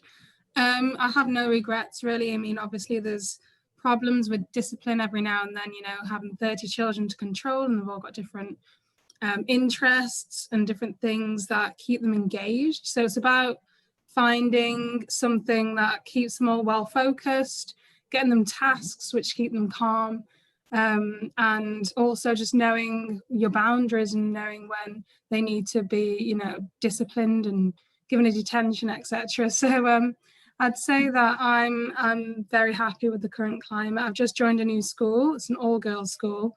I'm looking forward to the things that will happen in that school. I've only ever been in mixed schools at the moment. I think it's also nice just to have somebody in schools who is Adventist as well, just that kind of positivity. I mean, the children point out all the time that I'm very positive and that they always like my lessons. So they do notice something different about me, even though I don't shout out the rooftops that I'm Adventist. So it's just good for them to have that as well. And my current school, it's quite a tough, challenging school where the children aren't really necessarily taken care of properly at home. So it's nice for them to have that contrast with the teacher who actually cares about them. And it is nice to have that nurturing environment as well. So I'd say we as Adventist teachers, we do give a lot as well. Mm. So it's having that presence there. And what you're saying is, even though you're not a homeschooling teacher, you are in a state school, but there's still a lot that you can give in terms of. You can give a lot, yeah, definitely. I mean, it's just, you can help to correct some of the wrongs that they've been taught as well at home. You can really help to shape them, and they really do trust you, and it's very rewarding. So yeah, it's definitely not something that I regret. Yeah, and I'd concur with Nadine. I mean, as the saying goes, you brighten the corner where you are. So, both staff, children and parents, they do notice a difference in you as a Christian Seventh-day Adventist teacher. So whether I would come in now, leave it to the younger ones. Okay, all right. So, Angela, you can go next. Okay. No, I wouldn't change anything. I think I said this recently at another forum that we were on. In terms of my the teaching background that I've had, there's been positive aspects to it. I think particularly being in special educational needs, there was many aspects of it that were actually true education. And so that was really positive. There was things I needed to unlearn, particularly home educating, and then with the school that we're at now. But the only thing I probably would have changed in terms of not just my teaching as a teacher in a profession, but as a parent, is I would have taken my children out earlier. That's the only thing I would change. I took, my eldest was 7, Jalise, my son was 5, and as I said, Sash didn't go, and that's the only thing I would change, taking them out much sooner. But in terms of everything else, God leads, and I like that phrase, brighten the corner where you are. So we just use our experiences, where we are, and so much good can come out when we just look on the more positive side and know that all things work together for the good, for those who love God and are called according to his purpose. So in that respect, that's the only thing. And I just praise God for the journey. And I just love the fact that even now with my many years experience, my children are grown with one teenager left, that I can work with other families on that journey. That's something that we didn't have in that early stage. There weren't as many homeschoolers as there are now. In fact, I think we knew about 2 or 3 families, 2 personally, and I knew of another one that I was in contact with on the computer online, and as another Adventist, didn't know that there's a whole other world. So it's been a long journey. There's been many families that have come along. So I'm just really grateful that right now we're in the climate where we're able to support families with our experience, even with my children's experiences as well, that we can support others on this journey now. I'm just really grateful for that opportunity. Thank you, Angela. Neil. Yeah, it's an interesting question. When I look back over the years, as I shared earlier, how the Lord led me, into teaching in an Adventist school. I think ideally, in an ideal world, I would have remained a teacher, working with children, just really throughout my career, because that's really where my heart is, and that's really what really inspired me, when I started teaching. But I think as I realized that there was something bigger in terms of Adventist education, true education, when I moved on, from teaching in an Adventist school, in fact, homeschooling became the arena where I saw, the opportunity to help families who wanted to a true education, for their children. And the Lord led me into quite a range of educational experiences, working with the church in different capacities, and even down to today, running this teacher training program, putting together, this portfolio curriculum.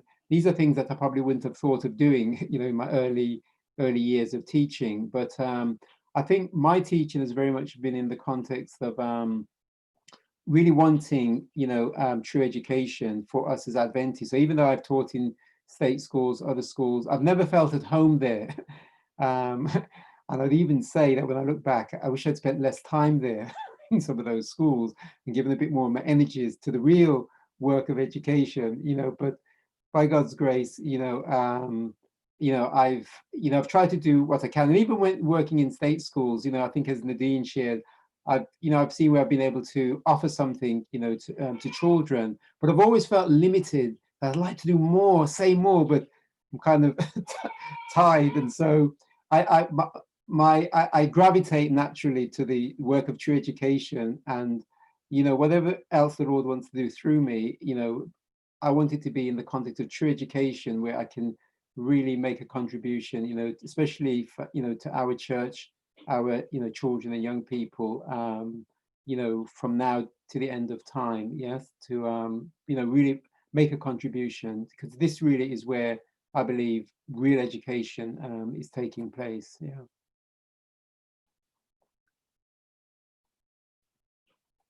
Thank you all for your comments. You've all shared and contributed to the discussion. I'm really, really, really grateful for what you all had to say. You've highlighted areas for me in clarifying some things about the homeschooling a little bit more. And you've also just brought out the aspects about the homeschooling, as well as looking at the current education and looking at it from where it is now, and as teachers in this role, how it has changed over the years, and it's very different. But as Adventists, how do we fit into that mold? How do we shape the future, the next generations? Most of all, I think what was key is the fact that as parents, we are the first teachers. The first teachers are the parents doing their roles. So, and I'm sure in terms of what Ellen White has also said and mentioned about the responsibility as the parents and being the teachers, this comes without you know, the influences of schools or anything else that's outside. It's what we have, and as parents, we have to model what we know. And if we're guided by scripture, if we're guided by the word of God, that should be the basis in which you nurture and bring up your children. And the influence that they have is what you model to them. I think that is the main key. And as they grow up into society and engage with others, they will have their influence. But once the roots are already been planted and dug deep, then hopefully those foundations won't change. But I think most of all, I think one of the key things that everyone is basically saying is that, you know, the true education, what you're, you know, encouraging your children to know is who Christ is, who God is. He is the creator.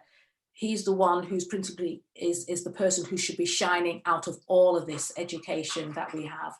So I pray that we all take that on board. I again say thank you to our panelists. We have Angela Woodburn, we have Nadine Wright, we have Leroy Taylor and Neil Lawrence. Thank you all very much for your contribution. And I don't know if there's any additional information that you want to put up at the end, but it might come up at the end if that's what you want. I'm not sure if you do. But if we ever have this topic of discussion again, I'm sure you're welcome to come back. Yes, you will come back, won't you all? Yes, thank you very much. Yes. Can I just welcome everybody. Amanda, sorry, is there the opportunity just to share some things? You're going to put it up on the end. You can put it up at the end, just before I close in prayer. We'll put it up. Is that all right? Share my screen and put them up. Yes, yes. Okay. I'll close in prayer and then we'll put it up at the end. Okay, so so next week we will have the 4 P's, the power, praise, prayer and promises. And that will be obviously conducted by various families. So we hope to see you all again at 4 o'clock next Sunday. So thank you all. And as I will close in prayer now, Heavenly Father, we are so grateful for life itself. And we thank you for the opportunity that we could have this very important discussion about education and how you want us to educate, first of all, in knowing you, so we can disseminate this information to our children, whether they're our own, whether we are carers, whether we are guardians. Lord, we know how important it is to educate our children and also shield them and protect them from the other additional influences in the world. But to have you as the core principle in which we live by will provide us for setting us up for heaven, because that's the main thing we want, is having the characters right that are fit for heaven. So I pray, dear Lord, that you will be with us, be with the panelists, be with those who have been listening. I hope we've been able to answer individuals' questions, and may we continue to pursue a greater, more righteous living life with you, we pray in Jesus' name. Amen. Amen. Thank you all. Thank you. And we'll just put Neil's information up now. We'll share the screen so it can go up.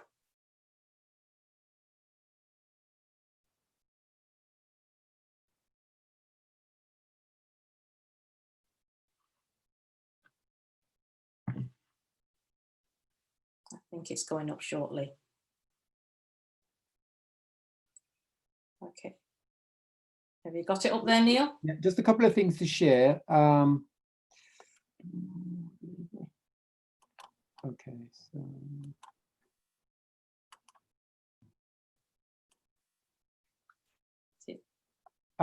there's a message coming up. Host disabled participation screen sharing. Is that for a you? Message coming up. Yeah. So am I able to share? Yeah. I've just asked the host to allow you to be the co-host. Okay, thank you.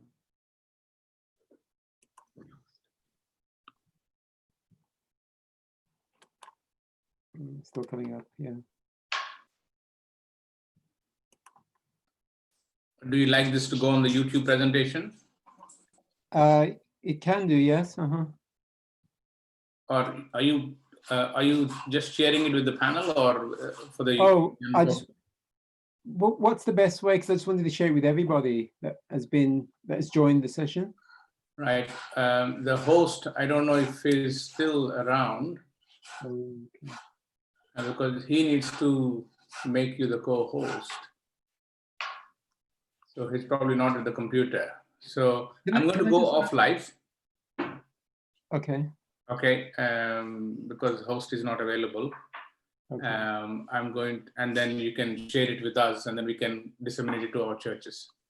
Okay. Yeah, so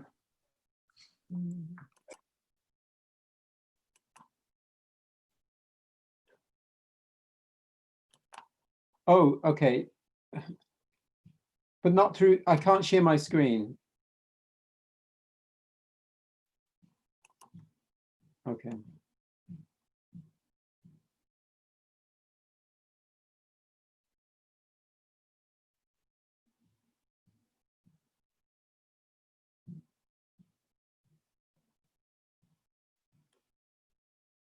I was just going to ask Angela, because you're as a co-host, can you change that? No, it's not allowing me to. No, it's not. Okay. I've just spoken to the host, and he's going to make you the co-host now, Neil. Okay, thank you. Yes, now you can share. Okay, yeah, okay. So just a few things very quickly. I spoke about the Adventist teacher training program that I'm running. Can everybody see my screen? Yes, but we can't see what's. Yeah, we can't see. Oh, there it is. Yeah, it's there now. Okay, so this is just a leaflet that's got information about it. Yeah, so if anybody's interested, you can contact me, and I can discuss it further and share more information with you. Just a couple of other things. The portfolio that I mentioned, can everybody see my screen? Yeah. Yeah. So it's called Purpose of Life Portfolio. So this is just a little view of the inside of it. And basically it's based on learning assignments that children do. This particular one I'm just showing you is called Managing My Home Practical. And the portfolio gives parents ideas. They can do their planning. They can look at language skills, the mathematical areas. They can record their children's learning. This would be done on a weekly basis. They can assess their children's learning. They can give it a rating. And they can also track their children's progress in terms of just with these charts here, just showing their children's progress over the year. So this is based on Christian education principles, and it's based, as I said, on learning assignments that the children do. These are multi-faceted learning assignments which bring in different learning areas. So we'll have things like domestic management, the financial side of running a home, home agriculture, gardening, all of these different tasks, and children can learn their basic skills, language skills, mathematical skills through doing these assignments. Yeah, so that's the portfolio. And if your parents are interested to find out, and this is not just for homeschoolers, it's for parents who may just want to get more involved in their children's education and look at the opportunities that they have. So the portfolio could be a good way, especially how they can develop learning activities for their children in the home context. And just finally, my contact details, if you want to find out more. So this is the Purpose of Life portfolio then. So this is name, telephone number, and email if you want to find out more. Okay, thank you very much. Well, thank you very much, Neil. In fact, somebody's asked a question whether there's a WhatsApp